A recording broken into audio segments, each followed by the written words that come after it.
primary care is an innovative, alternative path to insurance-driven healthcare. Typically, a patient pays their doctor a low monthly membership and, in return, builds a lasting relationship with their doctor and has their doctor available at their fingertips. Welcome to the My DPC Story podcast, where each week you will hear the ever-so-relatable stories shared by physicians who have chosen to practice medicine in their individual communities through the direct primary care model. I'm your host, Marielle Concepcion, family physician, DPC owner, and former fee-for-service doctor. I hope you enjoy today's episode and come away feeling inspired about the future of patient care, direct primary care. DPC is health restoration, valued-based with increased patient satisfaction and proven patient outcome. Not to mention the renewed patient passion in medicine. The joy of DPC has given me so much freedom to spend quality time with my patients, provide that continuity of care, and also to have work-life balance. I am Dolapo Babalola, owner of Living at Your Finest Wellness, and this is my DPC story.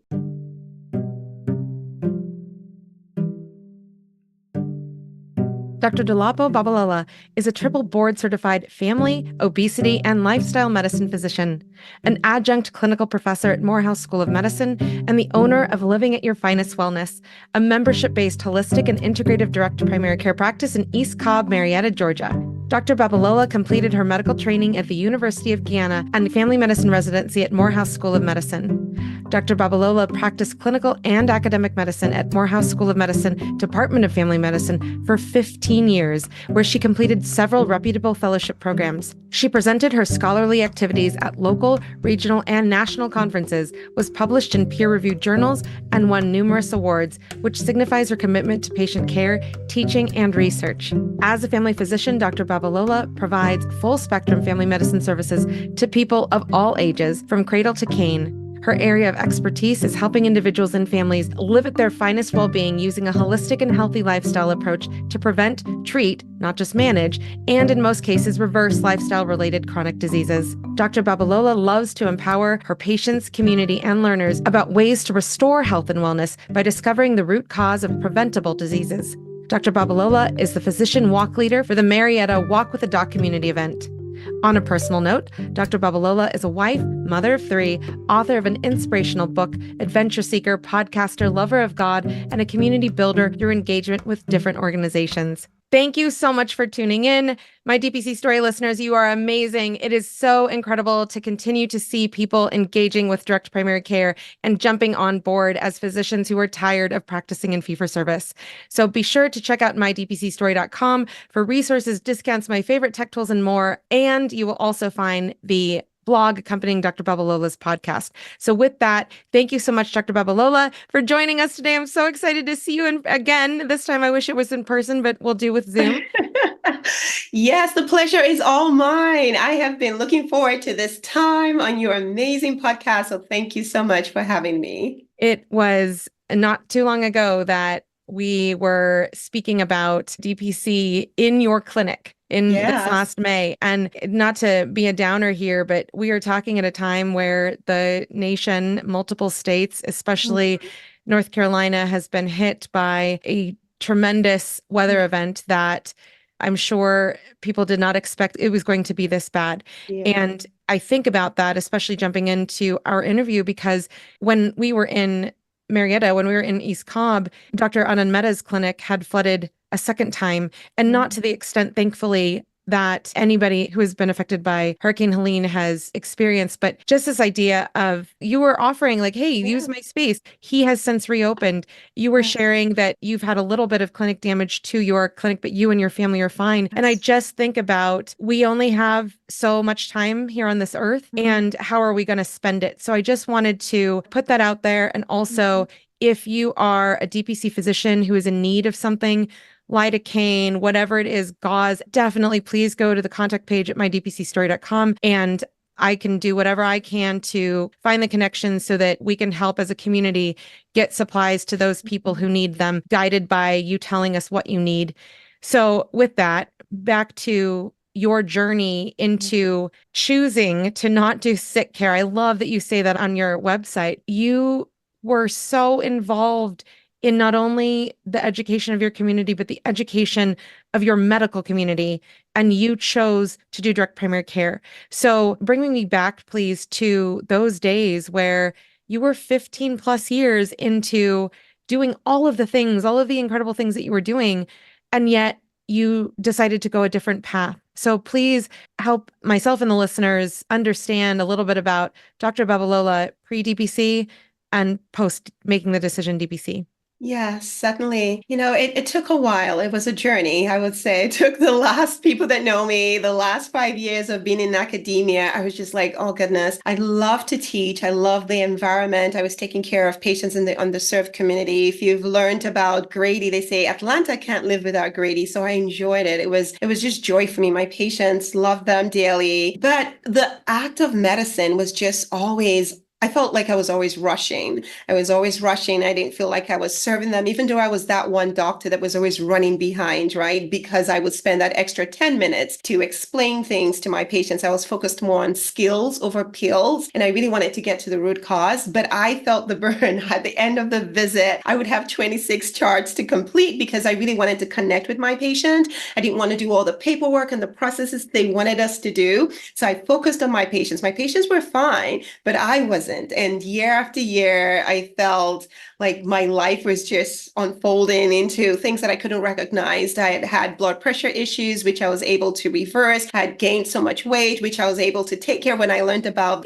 lifestyle medicine. So that saved me in 2020. And I think that was when I realized that, okay, I cannot keep touring with this and trying to figure out what is out there. And I felt how they say the grass on the other side isn't always as green. So I stayed with it because I didn't know a better way to practice until I heard about DPC. And I was like, oh, okay, well, direct primary care without the involvement of the insurance company, this seems doable. So that was what happened. I just got frustrated. I felt that I could not keep doing medicine. I lost the joy and passion for medicine. But when I found out about DPC and a better way to serve my patients, and also, the academia part, I can still teach my learners how to practice medicine, the joy of medicine. And that was something that they all observed towards the latter part of my, academia part. They saw it and they realized that there was a different way to practice medicine. Let's talk about that because that I think is so interesting to see. It will forever amaze Yeah. me how people younger in their careers, at a younger stage in their careers, not necessarily by age, are recognizing what is this that you guys do? Like, why aren't you asking, is it okay to see 30 patients in a day or be double booked or triple booked? Like, why do you keep practicing like this? Is what a lot of people earlier on in their career are Mhm. asking. And so tell us about those types of conversations that you had, because what I was so blown away by in such a good way was that when I was in the Atlanta area, when we were at the mastermind earlier this year, people who were your residents had opened up DPCs Yeah. just a little bit before you. And it was just like, this is absolutely a representation of, it doesn't matter where you are. Like if you get somewhere and you reach back and you say, hey, come on with us. It was Yeah. just this representation of bringing everyone together. So tell us about these conversations that you would have, given that your residents seem to be the smart people that I see in medical school and residency. And they're like, what are you people doing? Right, right, right. I'm glad that you asked that question because sometimes I sit back and I wonder, how did I do it the early part of residency? We all knew we had to learn and graduate, right? But then when I started, I stayed on at Morehouse as a faculty. And I know then I had 5 days a week of clinic, but it was okay. I didn't know anything different. It was fine. I did it, right? I saw patients. But then as time advanced, I realized that this is not sustainable. I'm not serving my patients. There was a lot of patient dissatisfaction. There was just more and more metrics and measures that had nothing to do with patient care. And I, in my role as a clerkship director, my students saw that I needed them not just to find out about what medication a patient was on, what medication, what is it doing, what is their lifestyle habits. So they started understanding that. And based on just shadowing and just working with me in the clinic, they realized that it's not sustainable to see that many patients. And then they saw the difference where when they were with me and when they went to another practice where they really didn't care, and they just, not because they didn't care for the patients, but it was all those metrics that were in place that they had to follow. So they saw the difference. And those conversations came up during our didactics. And so when I finally decided that I was going to move out of that, and I've had people come to the practice, they are blown away that how the difference, the quality, the joy of medicine. Because a few people just decided, you know what, I don't think I want to continue with medicine. We had a few people that changed their mind just because of what they saw the doctors do, frustrated and tired. And to your point, Dr. Michelle Cook was one of our residents, and I heard her talk about DPC, and I called her very quickly. I said, what is that? I've been hearing more about. And she guided me. She connected me with Dr. Mata. I mean, amazing journey, the turnaround and how we all support each other, and just learning the freedom of just patient care and getting your time back. It's been a roller coaster. So I'm always joyful to share this. And when I see the light up of the residents, when they come and work with me and they see that, yeah, this is the way it should be. And that's really where we're moving towards health restoration through the DPC model. Absolutely. You know, in our kitchen, we have on the counter floral arrangement that our former attending Yes. sent, and she does DPC. And then at the conference that we just had in Dallas, one of my like co-residents in my class just showed up and texted like, "Are you here?" And I was like, "Oh my God," because other people in my resident class have been like, Yeah. the voices are going. And I'm like, the song, Another One Bites the Dust, or, you know, the visual of dominoes just falling. It's like, if the system is so broken that literally it is a domino system Yeah. falling Yeah. versus like, nope, here's a trampoline. You throw that domino and it bounces back up. Like, that's what DPC is. And so I Yeah. absolutely love that this is how you learned about DPC, Mhm. because you understand it differently also when it comes from someone, one, that you know, and two, Yeah. someone that you taught. Yes, absolutely. Absolutely. I just love the transformation. And that's what I find in the DPC family. I even reached out to you when I learned about you. I don't know if you recall, a while back. I wanted to talk to as many people. Is this for real? Does this exist? Because I knew that until I find something that was better than what I was doing, I was just going to stay put where I was. I'll just keep suffering. Either that or I just quit medicine altogether. But, so I'm just really pleased and so joyful to have found DPC, and also to show that there's a better way to practice medicine, and also for patients to see there's a better way for them to care about their well-being. Let me ask you there, though, and I will call out here, it is wonderful that you stayed in medicine, because clearly you are making such an amazing difference in your community, the health of your community, and you've just already passed your 1 year anniversary. So belated congratulations on that as Thank well. you. You have a triple board certification. So you are board certified in family medicine, board certified in lifestyle medicine, and board certified in obesity medicine. And I want to ask here, because I don't know the answer. Did you get those lifestyle and obesity medicine certifications after you left the role that you were in prior to living at your finest?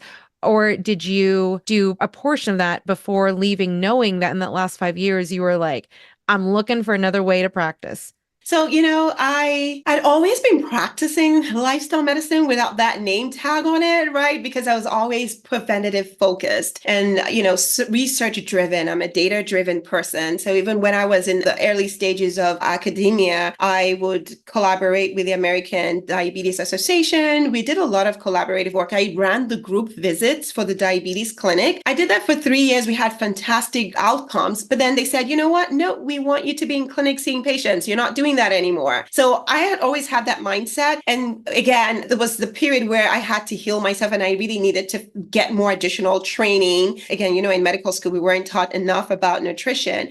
Now, the pandemic happened in 2020, and that was where I got those certification, lifestyle medicine. I actually started out with obesity medicine, and the way obesity medicine fell on my lap, because I was the director for the medical students the third year, the OMA reached out to me with their resources and said, well, everybody's at home now, your students are at home. Can you provide this information for them? And I started looking into it. I promoted it in the department. This was a lot of great information. So I decided to get certified there. And then through AFP, I got a scholarship for lifestyle medicine. They paid for it because I was interested. And so that's really when it happened. We had a lot of time in our hands. So I got all the knowledge.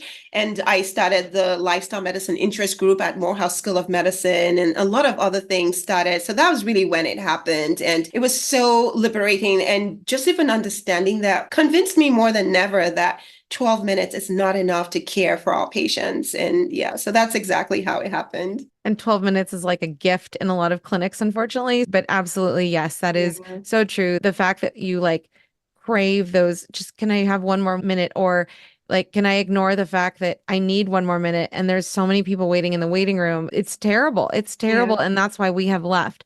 So let me ask you there, because you mentioned how you talked with Dr. Michelle Cook, who has also passed her 1 year anniversary, which is Yeah. congratulations to her. This conversation that you guys had in terms of not necessarily just a single conversation, but the overall hearing what she was doing, hearing about direct primary care. I want to ask about how you then made the decision to go into direct primary care. Did you have a break between fee for service and direct primary care? Or did you plan financially and looking for spaces, all of those things to Mhm. plan before you opened? Or did you do those things after you had stopped working fee for service? Right. So in 2020, when I got boarded and certified, and I realized that, okay, yeah, I have this additional training and I cannot put it to use. I actually went to my medical director and I said, can I have a lifestyle medicine clinic? Because I was still planning to stay, right? I said, I have this additional training. I had become, I was on my way to becoming full professor. I'd reached all the requirement. And they told me, oh, yes, I'm great. I'm glad that you have all this certification. How about adding another clinic? And I said, okay, really? I mean, you can just convert one clinic to like that. So that was when I figured, I said, okay, yeah, this is not going to work. So I started talking and I heard about DPC, but when I saw people that I knew doing it, that was when so this was October 2022. I knew that I just needed out. And all the places, I didn't start off wanting to open up my own practice. I always want to say that because I'd always felt that women that do it in particular, caps off to them. It's a lot of work being a mom, a wife. And I felt like I didn't have any entrepreneur bone in me. My parents are academias. My father was a professor, my mom a lawyer in academia. So I felt like I really didn't know how to run a business. So I was looking for a practice that was, aligned with the way I want to see patients who will hire me. And they were all out of state. And my family said, my husband and kids were like, okay, well, bye. We're not going with you. Sorry. So I figured when I heard about Dr. Michelle and other people doing it and speaking with them, I realized that let me open up my practice. Now, what sealed the decision was October 2022. I was just praying, driving to work. I remember the very first patient said to me, I've been seeing you for 7 years. I don't want to lose the relationship, but I have to move in with my daughter. Do you have a practice elsewhere? And that was all she said, because for many years, people had always asked me if I had a practice, and I just laugh and I tell them, well, yeah, no, this is it. This is Grady. I don't have a practice anywhere. But for the first time, I said, you know what? I think the Lord is leading you to me. That was it. That was when I made my decision.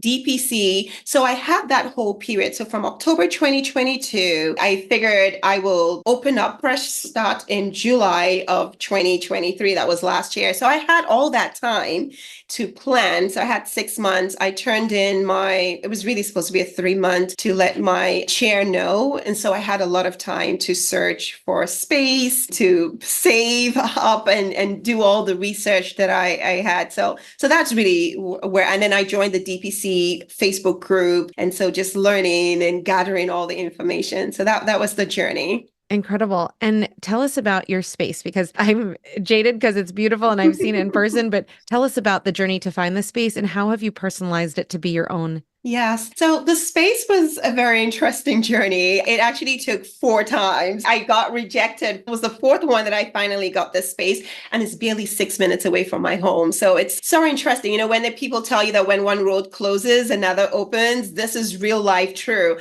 So I mean, that was the longest. I think it took about 4 months. So from the moment I knew that I was going to open up my own practice, and I had figured that the following year for the new academic year, I would just leave Morehouse, finish out that whole year. I was looking a few places, just didn't work out. It wasn't panned out for a clinic without not so much money built out. And again, I didn't want to, my husband kept saying, very low, maintenance. I don't want to take up a whole big loan. I'm when it comes to loans, I don't like loans either. So I really was looking for something that was within my budget. So the first 3 that were within my budget, they just, I guess, because I didn't have enough business experience, even though my credit score was really high in the 850s, fees, they went with the other option. So I was discouraged. I will not lie. I did ask my husband if I could use our basement to start. And he said, no, you can't, because when he wanted to use the basement to start his law firm, I said no. So I was like, okay, cliche. So I kept quiet. And I was just, a little discouraged. And lo and behold, I did get a realtor. I had no idea. I was doing all the work myself. So my realtor was very instrumental. She found this same location that I'm in. It's barely 6 minutes from my home, and it was set up correctly. So the rooms have the sink, and the builder, from what she had gathered, the landlord rather, was really going to spend almost 7 to 10,000 in painting and getting the whole place set up. So I really didn't have to do much. And, it was set up really nicely right by the main road, a lot of other professionals in the area. And I had told myself, I said, because of, I guess, the trauma that I experienced being at Grady, everybody sitting down so close to each other with the TV, giving the news, and people will come across and their blood pressures are high. And they wanted us to just keep increasing medications because to meet the metrics. I said, if I ever open a practice of mine, it's not going to be this way. It's not even going to be called a waiting area. So my space is very welcoming, and I love it that way. Sometimes I have to remember that I have a house to go to because I hang out in my own practice.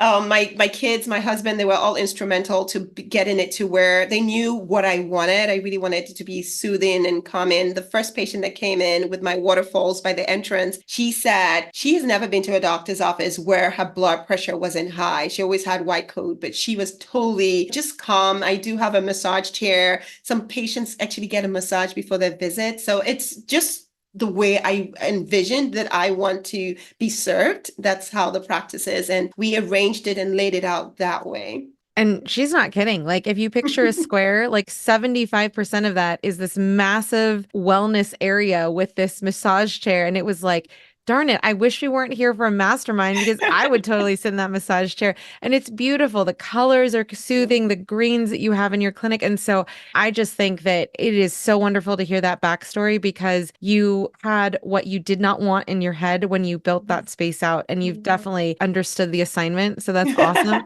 The assignment you gave yourself. I love it. Yes.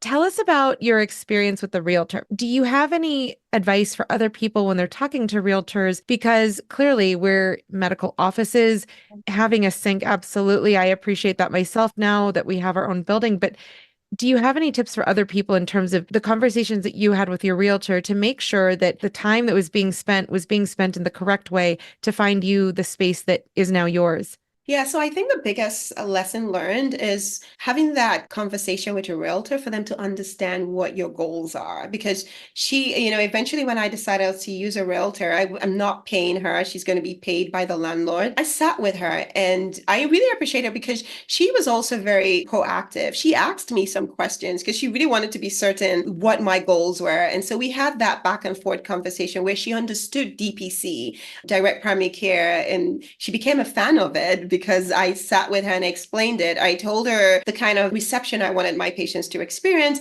I know a lot of places were like pushing for 5 or 10 years. And I told her, no, I don't want that. I want 3 years. And so she had to pivot a little with me because there were places where she would see 5 or 10 years and I really didn't want to do that. So just having that conversation, and if they're not aligned with you, then find another realtor, because if they're trying to push their own agenda, that is not somebody that is serving you. So I'm grateful that I had one that, listened to me and was my own advocate. It wasn't pushing her own agenda because again, they do get paid by the landlord. So that will be my biggest advice, is make sure they understand what your goals are. So my space is 1,800 square feet and it reasonably per square feet. I mean, it was $16 per square feet. In East Cobb where I live, compared to all the other places, they were much higher. They were like $20 or $21. So that was a good price. Another thing, make sure that your landlord, tell your realtor if you want to sublist, because again, that is a big space. And my thought process was I was going to grow into it. And because I'm I just love doing multiple things. So I figured, and I like to work with other teams. So I figured I would have,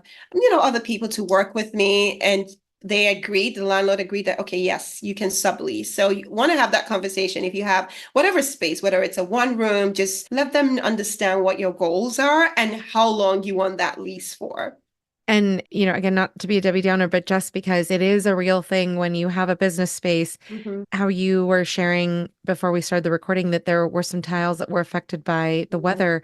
Do you have any advice for people in terms of negotiating within a lease for protection for things like environmental damage?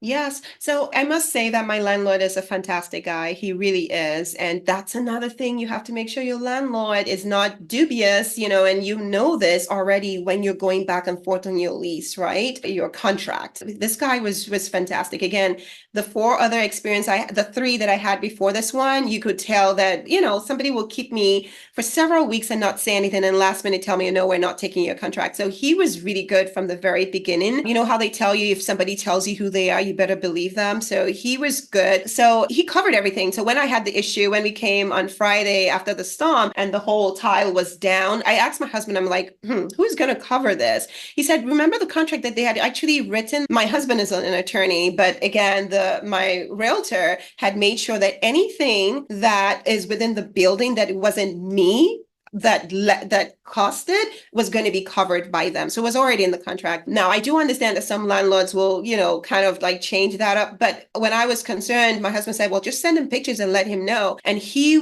got somebody right on track immediately and they've taken care of it. So just make sure, yes, that whatever heater, all the stuff, who is covering it, what is covered by who, and that makes a big difference. You want to put that in your contract from the very beginning. Wonderful advice. And like the total opposite experience was what I had. And so I think it's so important to, if you heard that and you're looking for a space, stop, rewind, listen to Dr. Babalola again.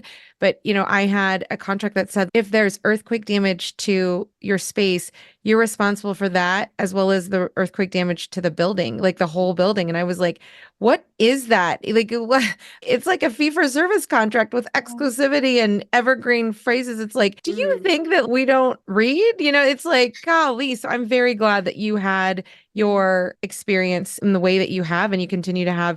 And that's why you continue to stay. So definitely it's in your best interest to be a good person always, but especially when you have people you are renting a space to. Let me ask now about you making the decision to open your own clinic. You mentioned that you saved.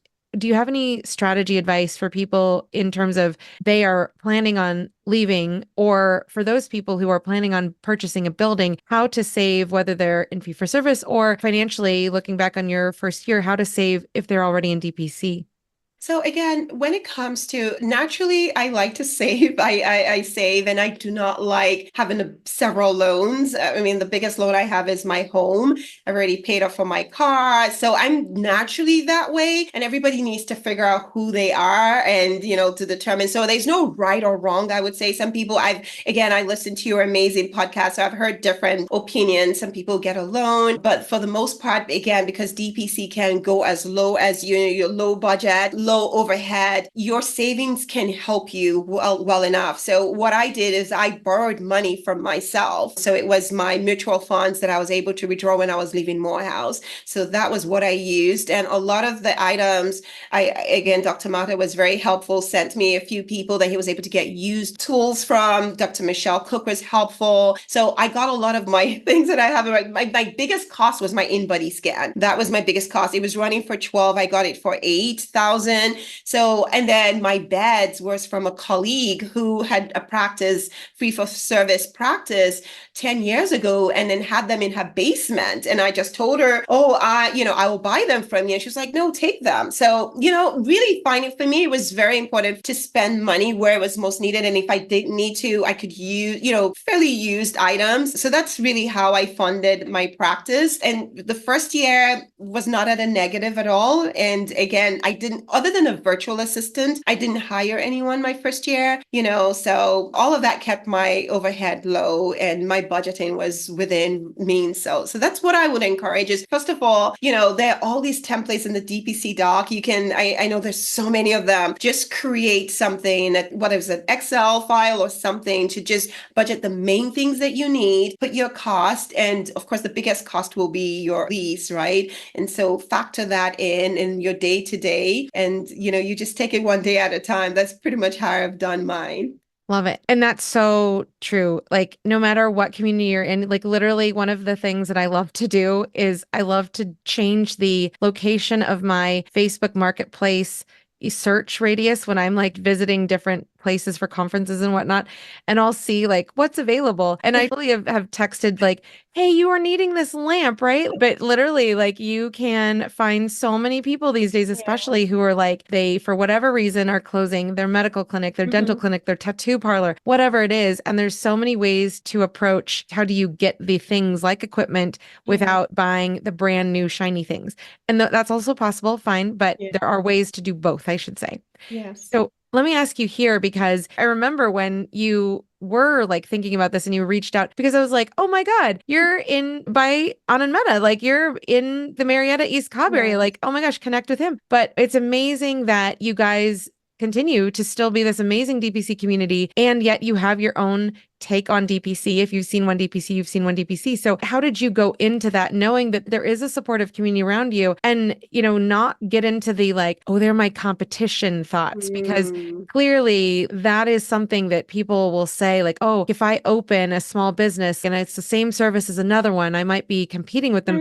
And like know. you said, Dr. Meta already sent you patients. So talk to us about how did Yeah. you identify living at your finest as its own clinic, and you're bringing a unique thing to your community as part of the community? Yeah, I mean, you said it. We're all different individuals, right? We're all uniquely made. And I want to say something about Dr. Mehta. When Dr. Michelle Cook had introduced me to him, and he's barely a few minutes from my home. And so he had said, yeah, come on, come shadow me. And it was funny because the patient that we went in to see, the moment he introduced me as a fellow physician who wants to start a DPC practice, you know what the lady said?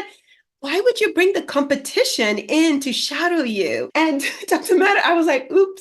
And then Dr. Mehta said, no, there's no competition. We are all doctors that are trying to do the best. And within that session, I think it was about an hour there, about maybe 45 minutes, he asked for my input. It was some issue with sleep, and he asked for my input. And he told the patient, you see, you have two doctors now helping you out. Some things that I had mentioned that he was even aware of, that the patient took advantage. So, I mean, she was very relaxed at the end of the day. But yeah, to your point, I've never seen it as a competition. Again, I love that DPC doctors want to help each other. When I talk about DPC online, even if it's not my practice you're a part of, because I believe so much in the model, I am putting like the DPC mapper there. Find a doctor, any networking meeting, I tell them, this is what you need, a DPC doctor. Find a doctor in your area. So there certainly people, I mean, in my area, it is saturated, I must be honest. Dr. Mata is there. We have Dr. Anderson. So there are those thought processes that do cross my mind, because my practice has been slow growing. And again, unlike the two doctors that are in the area, they moved very close from where they used to work. I came 45 minutes away. So I'm growing from scratch. So there's all that thought that comes through my mind, but I still accept that I'm different and I'm unique, and what is mine, and whoever comes and finds me, finds me. So that's the way I embrace it. And yeah, I'm grateful for the patients that I'm able to care for. I love that. And that is so true. And I think about a doctor out in Colorado had messaged, hey, there was a family that joined the practice because they heard about it on your podcast. And it was like a doctor who was listening, who's not yet a DPC doctor, told their family in Colorado to go out to this clinic, and they joined. So it's like literally what you do, like you sharing the mapper. This Yeah. stuff literally plants seeds in people's heads and people's minds. And this is definitely a way to show that it's like it doesn't even matter where you are, even if you're across the street. Dr. Erica Young, she in her interview said, like, there's a DPC across the parking lot from me. And they're both doing great. So I just love that you want examples of how we're not competing against each other. Absolutely. It goes back to Yeah. that. Yeah. You love your doctor for them. And it's like, Yeah. I would feel comfortable seeing a person more so than another person. That's Yeah. exactly what our patients There you invest go. in. Yep. There you Love that. go. Yeah. And then now tell us about going from, yes, I am unique. I'm bringing an amazing way of my approach to lifestyle medicine and prevention.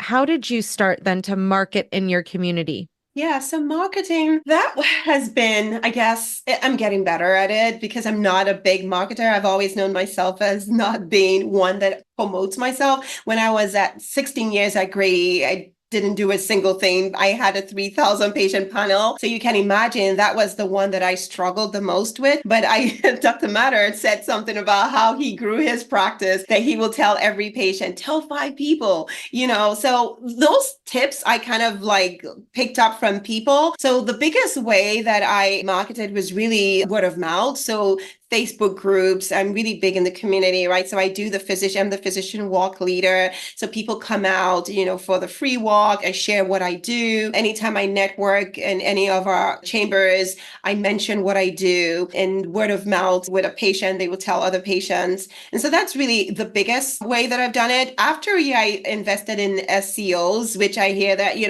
does help. I didn't do it the first year because I was advised not to, that let it grow, just organically. So those have been the biggest way. I recently joined Power Core. I did that after a year because, again, they always tell you be in the face of people continuously. So those are the ways. But when I look back and I see what has given me the biggest patient load is really word of mouth and all the Facebook groups that I'm in, the moms group, just adding value and people recommending the practice and more education and really selling what DPC is, because some people still don't know what it's all about and really understanding that. So that's really how I've been able to market. I've done a few interviews with some magazines. I did 3 of them. I actually won Best Family Medicine Doctor in East Cobb area. That got me some awareness because people came. And so there's been those, single things here and there, but it's been multiple channels. I'm a big believer of don't put all your eggs in one basket. So that's how I've done it.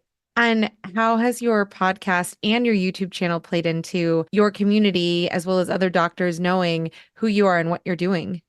Yeah, so with the podcast, I certainly have taken a lead for Dr. Una does a fantastic job with her podcast where she shares about so she's adding value, but she's also sharing about what she does. And that was something, and my podcast started in 2020 when I was really fuzzled and I was like, oh, what am I going to do? It was an outlet for me because I really needed to know, am I quitting medicine or what am I going to do? So podcast started then as Living at Your Finest. And certainly when I opened up the practice, I figured, wow, this is a channel that I can also share about DPC. So I do share about DPC and I have people reach out to me that they've heard about the podcast. I do have newsletters that I send out to people that subscribe to my podcast. So that has contributed. YouTube, not so much because I guess I'm not, there's only so much I can do and I want to have a work-life balance. I am hoping to pick up on the YouTube. The YouTube, I used that more when I was at Grady because again, 12 minutes was not enough for me to dive into, issues of congestive heart failure and diabetes. So I'll just share my channel.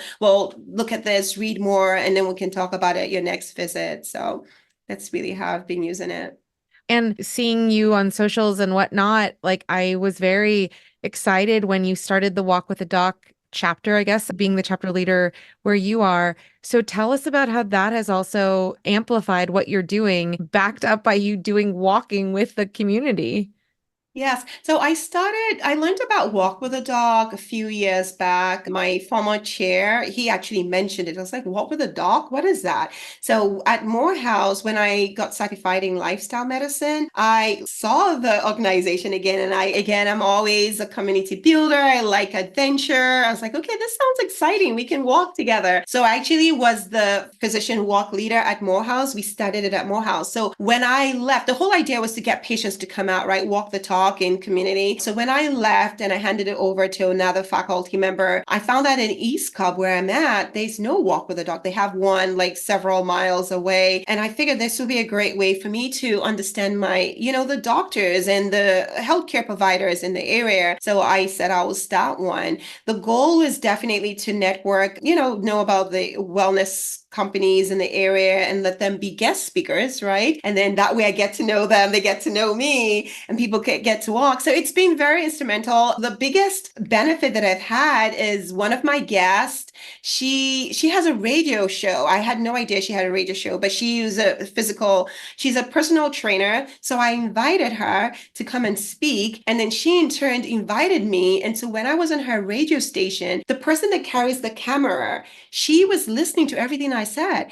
And she signed up as a member, got her mother and her sister. I was like, whoa. So the person that invited me didn't sign up, but the person with, I mean, that's been phenomenal. And then just really networking with all the other healthcare providers, learning about what they do, their services. Because again, I'm new, I'm practicing, I live in the area, my kids go to school there, but I don't know all the doctors in the area because that's not where I practiced for years. So doing that has really broadened my horizon and just helped me serve my patients better. So that's how, and I enjoy it. I love the walk. We do it once a month. So yeah.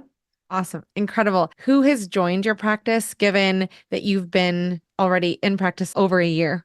Yes, yes. I mean, it's numerous. I mean, not the number I would like, but it's getting better for sure. So I've had quite a few organizations. I had one employee group that also learned about me through the walk with a dog. So he's an optometrist, and so his 5 employees have joined. So the goal is to continue to promote, healthy communities through conversations and movement.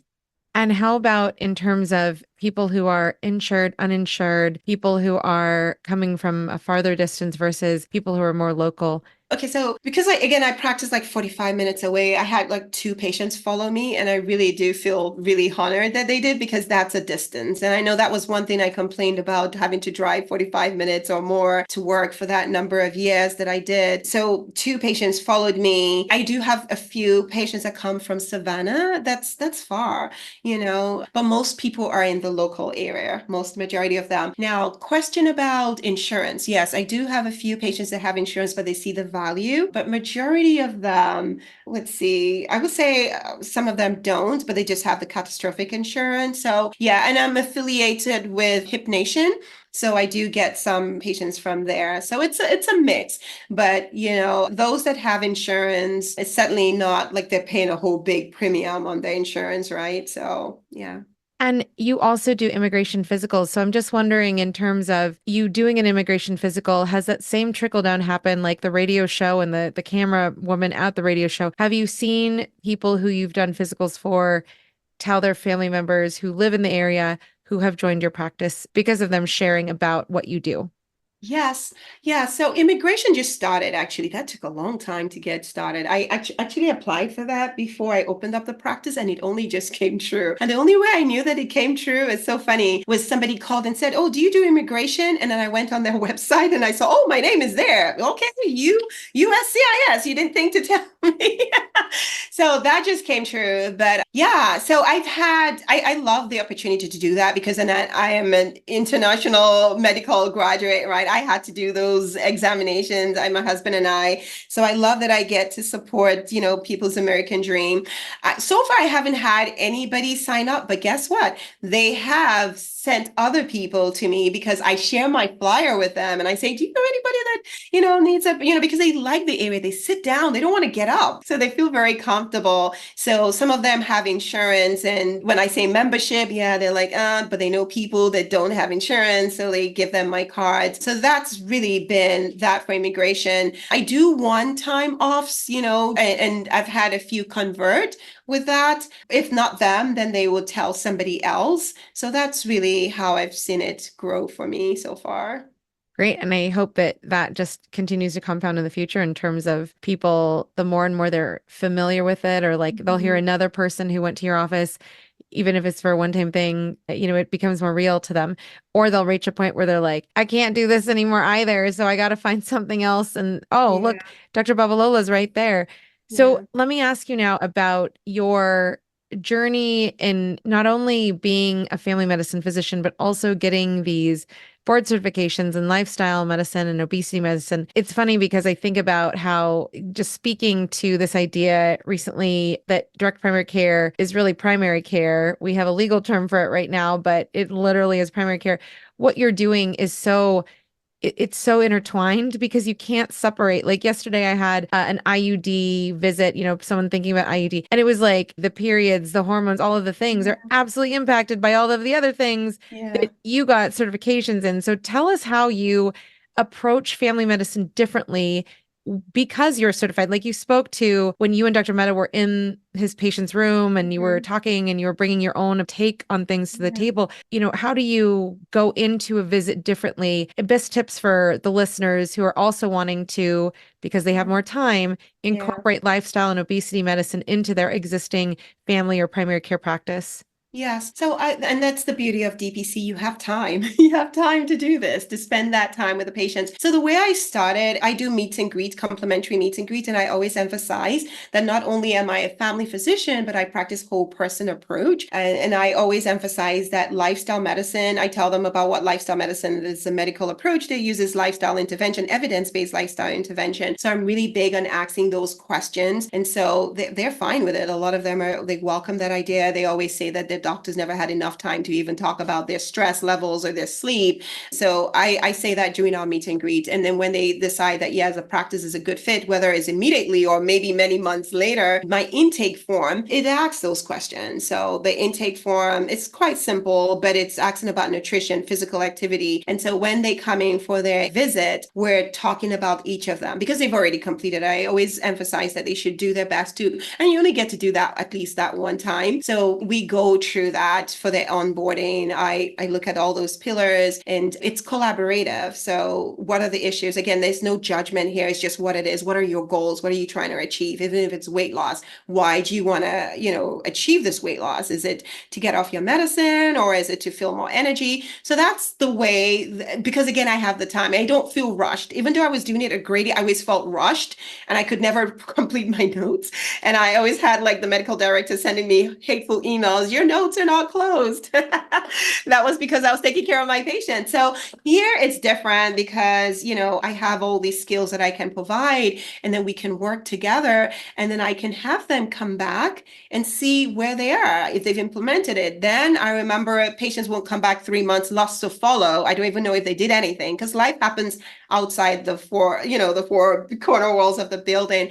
But with my patients, they can send me emails. One sent me just yesterday. I will be so proud of her that she did her routine, her sleep routine, and now she's feeling a lot better. I had somebody that was on depression medicine and was because of sleep apnea and not sleeping well, said it doesn't even need the antidepressants anymore. I've had so many life transformation just because we've spent time taking breaths. I show them how to do the deep breathing and they get, stress management. And so all the things really add up, even if it's just eating one more serving a day. I have a prescription pad, a lifestyle medicine prescription pad that we write it out. Oh, it looks like this. Let me show you.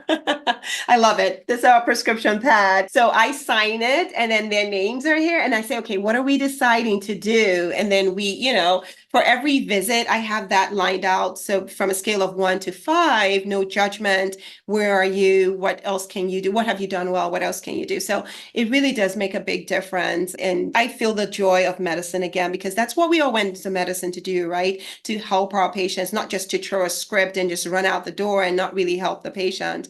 So that's how I've incorporated it into every visit, sometimes longer, shorter, whatever the patient needs. That's how I adapt it.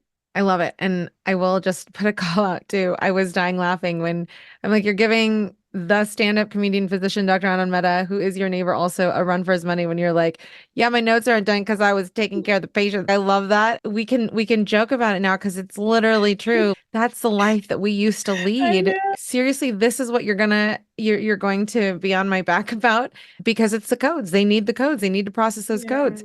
Yeah. You also mentioned, clearly as part of lifestyle medicine, especially stress that you address with your patients, the stress that we take on ourselves as physicians, whether or not we're in DPC. So looking back on your 1+ years into your own practice, I want to ask about how you share with other physicians thoughts or takeaways on stress and its effects on the bodies and how to manage that stress so that we're not, especially in DPC, recreating a system like the one we left. Yes, yes, yes, yes. I'm glad that you asked that question because it's so important for us as physicians. We feel like we have to save the problem of the whole world. That is just us naturally, right? We're nurturers and we feel like we have to take. And I had to get to that point where, even though, yes, I love the practice of medicine, but I felt like I needed to be everything to all my patients. And so, even though I love the practice of medicine now because I spend more time with my patients, I have to be very mindful because of my natural tendency to want to help and do everything, to create my own boundaries, right? So, and this is a work in progress, right? So it's not like I've achieved or I work on just making sure that when I do my onboarding, that my patients are very clear that even though I talk about lifestyle medicine, it's so important for me as well to experience that. So that's one thing. I definitely work on my mindset. I love to do things outside of medicine as well, so that I don't feel like medicine is just it, right? I have my podcast you mentioned. I do a lot of community stuff just so that I feel nourished. There are periods where, again, like I alluded to, I'm not the best marketer. I would very quickly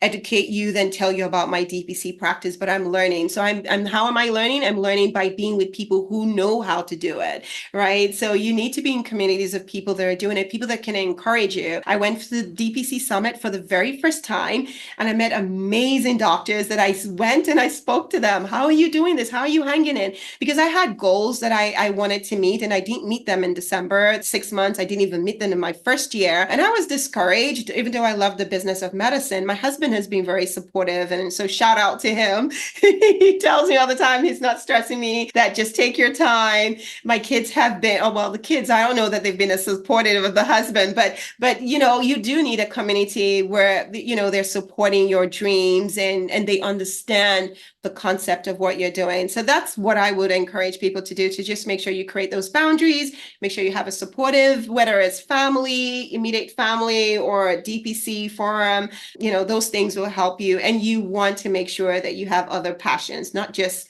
being a doctor. You have to find other things that you create time for. So right now, Wednesdays, I don't see patients on Wednesdays. When I started my first year, I was seeing patients, it was all over the place. It was like, yeah, but now I do networking on Wednesdays. I joined the Power Core. So I figured, okay, well, since I'm waking up early on Wednesday, I might as well do all my networking on Wednesday. And I feel really just liberated because I get to breathe. I might take 1 or 2 calls, but I don't see patients in the practice. Yeah.